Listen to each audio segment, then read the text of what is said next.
So you currently have two releases, and the first one, Spell Eater. Yes. Was it conceived?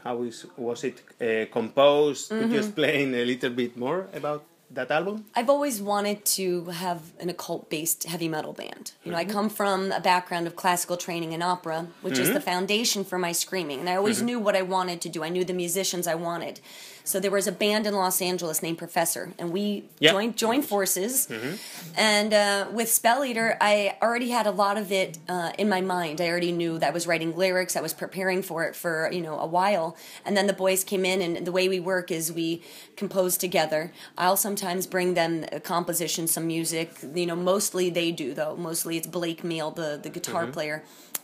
He'll bring in compositions, and then I'll listen and write my melodies and my lyrics sometimes over that. It just depends. Okay. So the other one, the next one, Starbound Beast. Yeah. How did you think you evolved from the first one to the second one too? Well, everything has been planned. I've seen this entire 3 albums. The first 3 albums is a trilogy. So if you look at the first album, Spell Eater, you can hear there's a ferociousness on there. The songwriting is very youthful. We were still kind of figuring it out. We hadn't toured at all together as a band when we did that record. We were signed to Napalm Records just from the video 8 of Swords, and we invested in that, and we put that out there, and that got us signed. So the first one is in the maiden phase. This is because of my occult, pagan aspect of the band. So we're in the maiden phase for Spell Eater. We then move into the mother phase. You can hear on the album we're better musicians. We spent more time together. Our songwriting's better, and it's more thoughtful. So it's a little more nurturing. Now we're moving into the third one, which is nearly done. After we're done with the Monomarth, we go home and I finish a few things with the third album.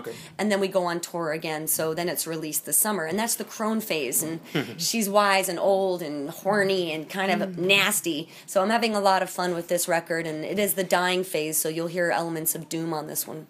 Okay, sure. Okay, interesting.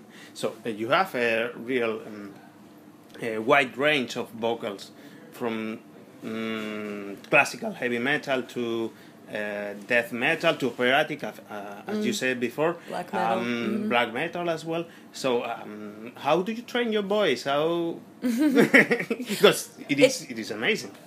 Thank you very much.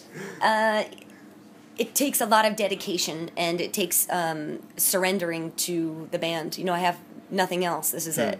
And it starts with training. It's so important that you train. It's so important that you vocal rest after every show.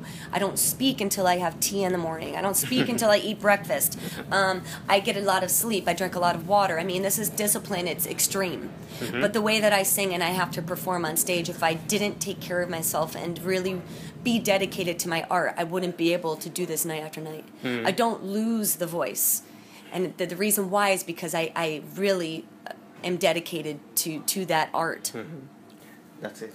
So, but the call of heavy metal, when does it came to you? When I was 13 years old, and I heard Controlled by Hatred by Suicidal Tendencies.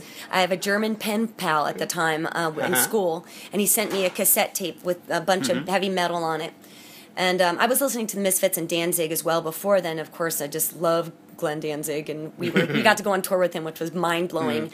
But really, what really flipped it for me was thrash and Suicidal Tendencies, which I became obsessed with. So that was my first true love. Okay. So you also, I think you're singing with Amon Amarth on a stage. So what does it mean to you? How could you describe the experience? It was like I was out of body, I remember stepping off stage and I didn't remember any of it. And then I saw a video and I said, "Oh, good. No, nobody murdered me." I was very concerned that the fans, especially just not knowing who I was, they weren't going to embrace me, but they did. And Amon and Martha are so supportive.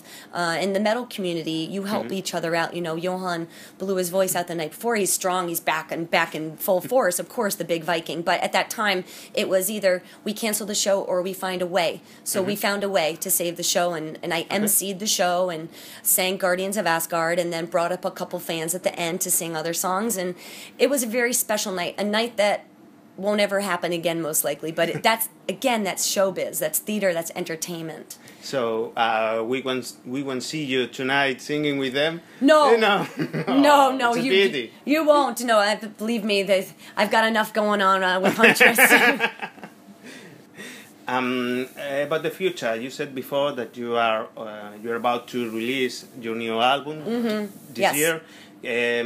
Could you speak a little bit more about it? Do you have a title for it? We do, and I'm not telling you. But it's the third album in the trilogy, so it's it's the dying phase of death. So you're going to hear again the viciousness. You're going to hear a little bit more catchy. You're going to hear songs that maybe are a little catchier, a little bit progressing, you know, and it's, again, very organic, very natural in the evolution. We're modern, yet the sound is natural. We don't, you know, play with a bunch of bullshit technology. We play instruments. That's what we do. And I don't have any voice modulators. What you see is what you get. When I'm on stage, what you're seeing and what you're hearing is genuine. I'm just me and a microphone, you know? So that's, on this next album, you're going to hear that very authentic, true sound of heavy metal. Okay. And do you have a date for the release? It'll be this summer. This summer.